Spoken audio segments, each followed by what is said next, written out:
Pemirsa, proses hukum kasus mega korupsi Tata Niaga Timah yang merugikan negara sampai di angka 300 triliun rupiah ini menuai sorotan masyarakat karena vonis terhadap para terdakwa sangat ringan.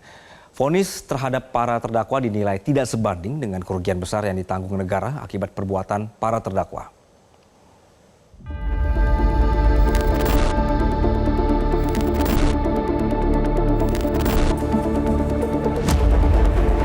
Proses hukum dugaan korupsi tata niaga komoditas timah di wilayah izin usaha pertambangan PT Timah tahun 2015 hingga tahun 2022 menuai sorotan publik.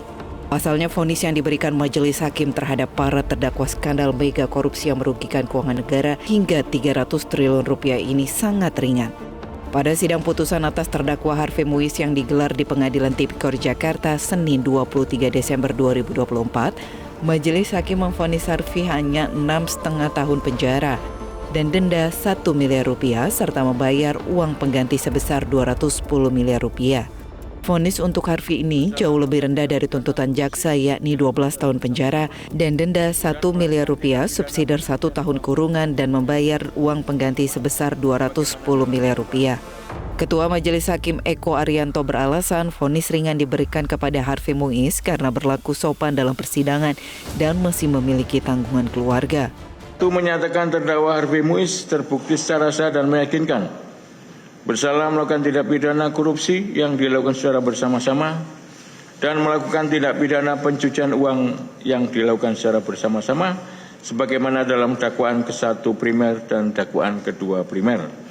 2. Menjatuhkan pidana kepada terdakwa dengan pidana penjara selama 6 tahun dan 6 bulan dan denda sebesar 1 miliar rupiah dengan ketentuan apabila denda tersebut tidak dibayar akan diganti dengan pidana kurungan selama berapa tadi, Pak? 2 tahun.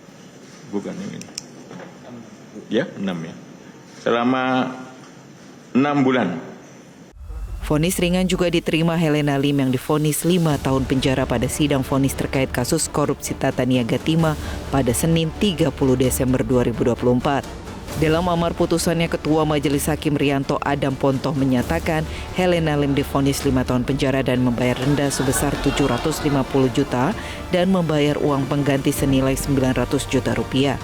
Vonis terhadap Helena jauh di bawah tuntutan jaksa yakni hukuman 8 tahun penjara dan denda 1 miliar rupiah dan membayarkan uang pengganti sebesar 210 miliar rupiah. Menyatakan terdakwa Helena tersebut di atas telah terbukti secara sah dan meyakinkan menurut hukum bersalah melakukan tindak pidana membantu melakukan korupsi dan tindak pidana pencucian uang sebagaimana dalam dakwaan ke-1 primer dan kedua primer penuntut umum. Menyatukan pidana terhadap terdakwa Helena oleh karena itu dengan pidana penjara selama 5 tahun dan denda sejumlah 750 juta rupiah dengan ketentuan apabila denda tersebut tidak dibayar diganti dengan pidana kurungan selama 6 bulan. Menghukum terdakwa Helena untuk membayar uang pengganti sejumlah 900 juta rupiah paling lama dalam waktu 1 bulan sesudah putusan ini berkekuatan hukum tetap. Tidak hanya Harvey Muiz dan Helena Lim, 8 terdakwa lainnya dalam kasus korupsi Tata Niaga Timah ini juga mendapat vonis yang lebih ringan dibanding tuntutan jasa. Vonis ringan terhadap para terdakwa kasus korupsi Tata Niaga Timah ini dinilai tidak sebanding dengan besarnya kerugian negara. Di sisi lain, vonis ringan tersebut juga dikhawatirkan membuat praktik korupsi akan tetap tumbuh subur di tanah air. Tim Liputan, Metro TV.